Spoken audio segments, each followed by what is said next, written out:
Bonjour, je vous retrouve aujourd'hui pour une émission spéciale, puisque c'est une reprise de notre enquête sur Jacques Attali, publiée dans les numéros 436 et 437 de Faits et Documents.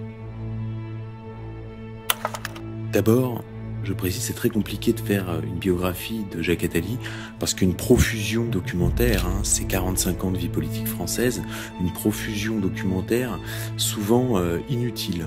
Et les rares portraits un peu conséquents qu'on a de lui sont des portraits hagiographiques. Tu es toujours quelqu'un qui m'a intimidé. Et tu veux que je te dise pourquoi? C'est parce que je t'ai toujours trouvé supérieurement intelligent. Et déjà à l'époque, tu étais celui qui avait sur nous une sorte de magistère incroyable. En plus, comme le note assez justement le magazine du Monde, Jacques Attali est passé maître dans l'écriture de sa propre légende, sur laquelle planent zones d'ombre et petits arrangements avec la vérité.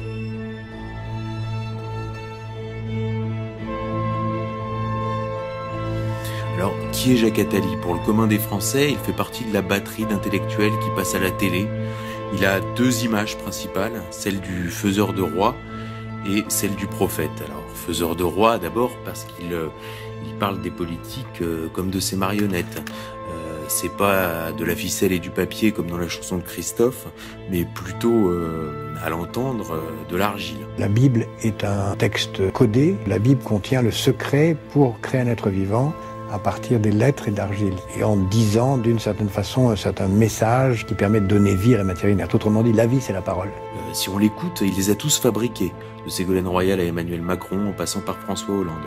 À l'international, on le retrouve en parrain de Mohamed Ben Salman, pour qui il a coordonné le plan Saudi Vision 2030. Europe should be stronger in order to organize and to be part of a global power, and the rest of the world should also organize in order to create the conditions of a new world order. Ce qui est troublant pour beaucoup de gens, c'est que quand les Français ont voté Mitterrand en 1981, pour ceux qui ont voté François Mitterrand, ils ont voté pour le programme du CRS et de Jean-Pierre Chevènement, un programme social. Celui qui n'accepte pas la rupture avec la société capitaliste, celui-là, il ne peut pas être adhérent du Parti socialiste.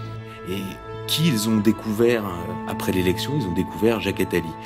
Et quand ils ont voté Nicolas Sarkozy avec sa ligne Buisson, donc de retour à l'identité, de retour à la nation, vous avez assez de cette bande de racailles. Rebelote, ils ont encore eu Jacques Attali avec sa fameuse commission dont le rapporteur fut Emmanuel Macron. Emmanuel Macron, dont Attali nous dit aussi qu'il l'a fabriqué. Donc c'est vrai que je suis très proche d'Emmanuel, c'est un garçon très brillant. J'ai eu le privilège dans ma vie d'être en situation de mettre le pied à l'étrier à pas mal de jeunes.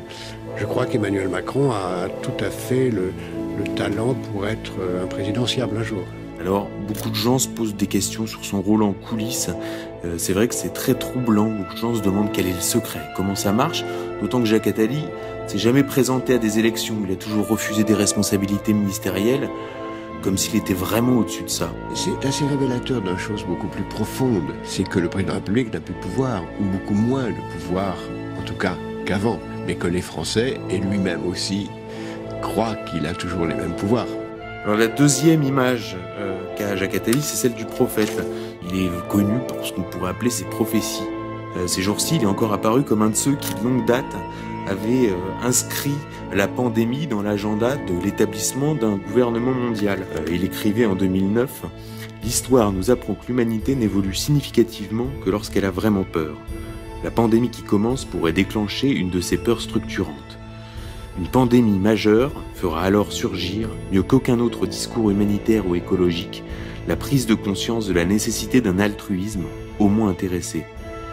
Il ne faudra pas oublier d'en tirer les leçons, afin qu'avant la prochaine, inévitable, on mette en place des mécanismes de prévention et de contrôle, ainsi que les processus logistiques de distribution équitable des médicaments et de vaccins.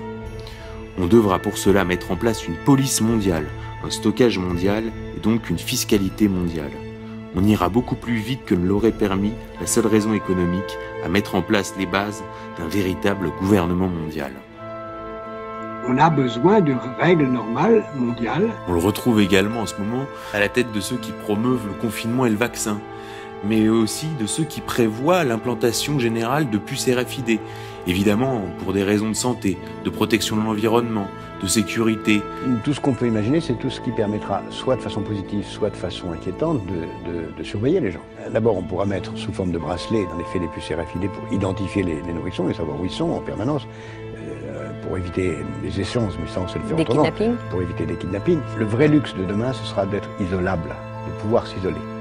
Et la vraie liberté, ce ne sera pas d'être relié aux autres, pour leur communiquer, qui est évidemment nécessaire, mais ça a le droit de ne pas être branché. À chaque fois, le processus est présenté comme inéluctable, toujours avec cette apparente humilité doublée d'un profond mépris, comme dirait Balzac. Mais pour comprendre véritablement qui est Jacques Attali, on va tenter de répondre à une question, une seule, la fameuse question indépassable, l'expression 68arde, d'où tu parles, camarade.